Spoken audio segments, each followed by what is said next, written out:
విజయసాయి రెడ్డి కామకలాపాలు బయటపడిన తరువాత కూడా బుద్ధి మారలేదు. ఇప్పటికే రాష్ట్ర ప్రజలు చీకొట్టి రాష్ట్రం నుంచి ఆ పార్టీని తరిమేసిన వాళ్ళ అహంకార బుద్ధి మాత్రం మారలేదు. విజయసాయి రెడ్డి మీద గత కొద్ది రోజులుగా వస్తున్న ఆరోపణల గురించి మనందరికీ తెలిసిందే.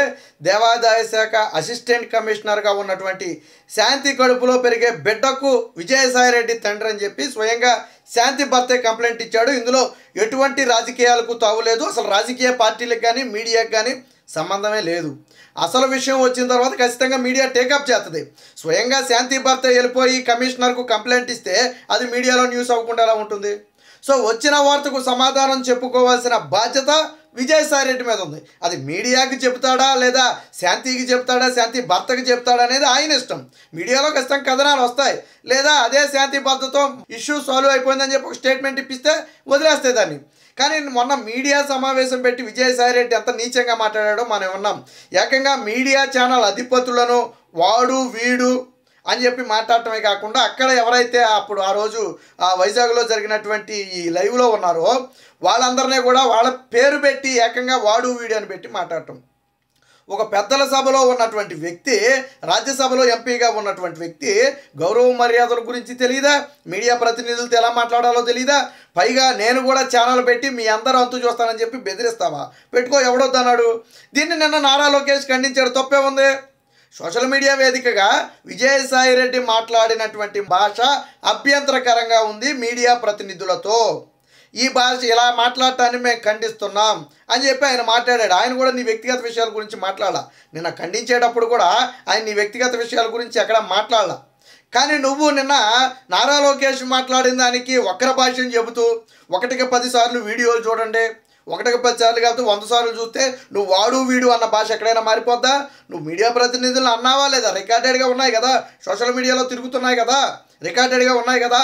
మరి నారా లోకేష్ గారిని చూడమని చెప్తున్నావు. అసలు నారా లోకేష్ గారిని పలకరించే స్థాయి అనేది వార్డు మెంబర్గా కూడా గెలవలే నిన్ను తీసుకెళ్లి రాజ్యసభ ఎంపీగా 2వ సారి కూర్చోబెట్టాడు. రాష్ట్రంలోనే అత్యధిక మెజార్టీతో గెలిచి ఈరోజు మంత్రిగా ఉన్న నారా లోకేష్తో నీకు పోలికేంటి? నారా లోకేష్ గారికి సలహాలు ఇచ్చే స్థాయి ఉందా నీది? వెధవ పనులు చేసింది నువ్వా నారా లోకేషా? ఎవరు చేశాడు వెధవ పనులు? సిగ్గు శరం లేకుండా మనవళ్ళని ఆడించుకోవాల్సిన వయసులో ఒక మహిళతో అక్రమ సంబంధం పెట్టుకున్నామని చెప్పి ఆరోపణలు వస్తే దాన్ని ఖండించడం మానేసి ప్రశ్నించిన వాళ్ళ మీద మాట్లాడతావా? నారా లోకేష్ నీ వ్యక్తిగత విషయం గురించి ఎక్కడైనా బయటికి తీశాడా? తీలేదు కదా. మీడియా ప్రతినిధులతో మాట్లాడిన మాటల గురించి మాత్రం ఖండించాడు ఆయన. మీడియా ప్రతినిధుల మీద వాడిన భాషను మాత్రం ఖండించాడు. పైగా మీరు బెదిరించటం, మేము మీడియా ఛానల్ పెడతాం, సాక్షి పెట్టారు. ఏం బీకారు? సాక్షి ఛానల్ ఉంది కదా, ఏమైంది? 2024 ఎన్నికల్లో సాక్షి ఛానల్ నడిచింది కదా. మీ ఇష్టం వచ్చిన ప్రచారం చేసుకున్నారు కదా. నువ్వు సాక్షి కంటే ఎక్కువ ప్రచారం చేస్తావా? కొంచెం చేస్తానంటే చెయ్యి. సాక్షి గత ఏమైంది? ఈరోజు సాక్షి ఏం చేసింది? జగన్మోహన్ రెడ్డికి ప్రతిపక్ష హోదా రాలా సాక్షి ఛానల్ ఉంటే.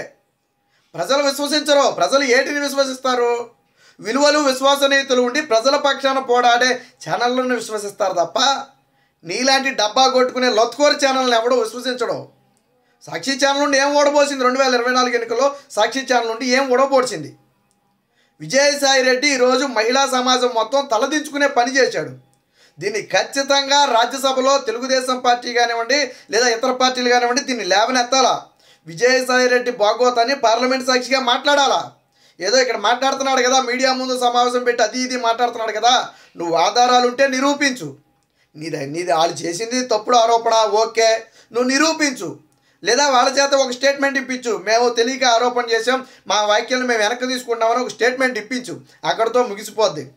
మీరు వ్యవహారాలు నడుపుకుంటారా? వాళ్ళ భర్త వచ్చేమో కంప్లైంట్ ఇస్తాడా?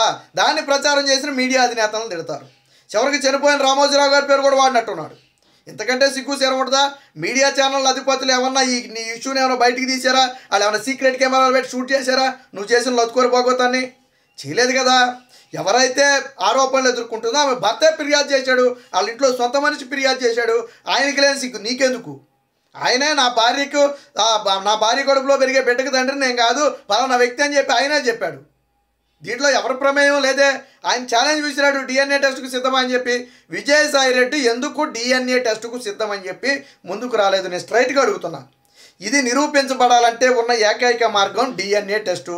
ఎస్, నీకు ఆ అమ్మాయితో సంబంధం లేదు, ఆ బిడ్డకు నీకు సంబంధం లేదు, ఓకే, యాక్సెప్టెడ్. కానీ బాహ్య ప్రపంచం ఒప్పుకోవాలి కదా. ఎలా ఒప్పుకుంటుంది? DNA టెస్ట్కి రా, ముందుకు రా. నీకు సంబంధం లేకపోతే నువ్వు ముందుకు రా. ఎందుకు భయపడ్డావు? నువ్వు డిఎన్ఏ టెస్ట్ సవాల్కి ఎందుకు భయపడ్డావు?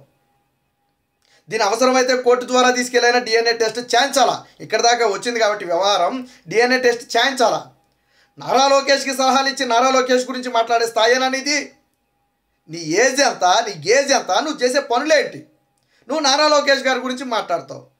ఆయనేమి నీలాగా ఏదో పనులు పొరంబో పనులు చేయలేదే, నీలాగా కనపడిన వాళ్ళు కడుపు చేయలేదే, నీలాగా మహిళల పట్ల అసభ్యంగా ప్రవర్తించలేదే, ఆయన మీద ఎవడో కంప్లైంట్ ఇవ్వలేదే. హుందాగా ప్రజలు ఎప్పుడు గెలవని మంగళగిరిలో ఈరోజు ప్రజల ఆశీర్వాదంతో అత్యధిక మెజార్టీతో గెలిచాడు. ప్రజలకు సేవ చేశాడు, గెలిచాడు. మీరేమో ఏదో పనులు చేశారు, ఆయన ప్రజలకు సేవ చేశాడు. మీకే ఆయనకి తేడా లేదా?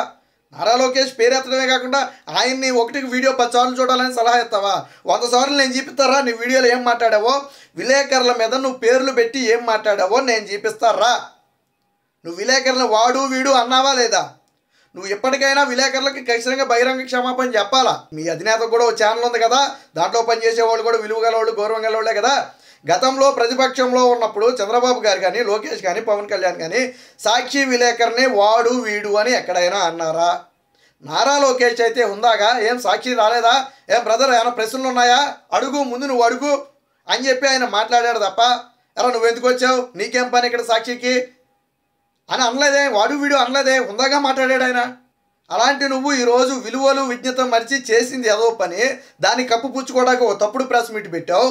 వైజాగ్లో ప్రెస్ మీట్ పెట్టావు. మళ్ళీ పైగా అసలు నిన్ను వైజాగ్ నుంచి తరివేసింది ఇలాంటి పనులు చేస్తున్నామని కదా. ఇప్పుడు సోషల్ మీడియాలో చర్చ నడుస్తుంది. విజయసాయి రెడ్డి అనే వ్యక్తిని వైజాగ్ నుంచి జగన్మోహన్ రెడ్డి ఎందుకు తరిమేశాడు అంటే, కబ్జాలు అనేది సెకండరీ, అసలు విషయం ఇదే. కనపడినోళ్ళతో వ్యవహారాలు పెట్టుకుంటున్నాడనే జగన్మోహన్ రెడ్డి నేను వైజాగ్ నుంచి తరిమేశాడని ఒక టాక్ నడుస్తుంది. నిజమా కాదా? నువ్వు సమాధానం చెప్పు. ఈరోజు నీ దగ్గర ఒక అధికారి వస్తే, అధికారి ఏదో పని మీద వస్తే వాళ్ళని లోపరుచుకుని ఈరోజు ఆ కుటుంబాన్ని అన్యాయం చేస్తావా నువ్వు? అంటే నువ్వు అధికారంలో ఉంటే ఎంతకైనా బరి తెగిస్తావా? కానీ నువ్వు తెగించి చేసిన పని ఎవరో మాట్లాడకూడదు. నువ్వు అమ్మాయిల మీద ఎన్ని దాడులు చేసినా, ఎన్ని ఇది చేసినా, వాళ్ళని ఎంత నీచంగా వేధించినా ఎవరో మాట్లాడకూడదు. ఎందుకంటే మీరు గౌరవ హోదాలో ఉన్నారు. గౌరవ హోదాలు ఉంటే ఎలాంటి నీచమైన పనులైనా, లొత్తుకోరు పనులైనా చేయొచ్చా? సభ్య సమాజం అంగీకరిస్తుందా? ఈరోజు అంబటి రాంబాబుకి, లేకపోతే అవంతి శ్రీనివాస్కి, గోరంట్ల మాధవ్కి నీకు ఉన్న తేడా ఏంటి? అందరూ ఒక కోవకు చెందిన వాళ్ళే కదా, మీరంతా ఒక బ్యాచే కదా, ఒక బడిలో చదువుకున్న వాళ్ళే కదా. మహిళలు అంటే కనీసం ఇంగిత జ్ఞానం లేకుండా గౌరవం లేని మీరు ఈరోజు నారా లోకేష్ పేరెత్తి నారా లోకేష్ గురించి మాట్లాడటం అనేది ఖచ్చితంగా ఖండిస్తున్నాం. ఖచ్చితంగా విజయసాయి రెడ్డి బహిరంగ క్షమాపణ నారా లోకేష్కి చెప్పడంతో పాటు మీడియా విలేకరు ఎవరైతే పత్రికా ప్రతినిధులు ఉన్నారో వారందరికీ కూడా విజయసాయి రెడ్డి బహిరంగ క్షమాపణ చెప్పాలి.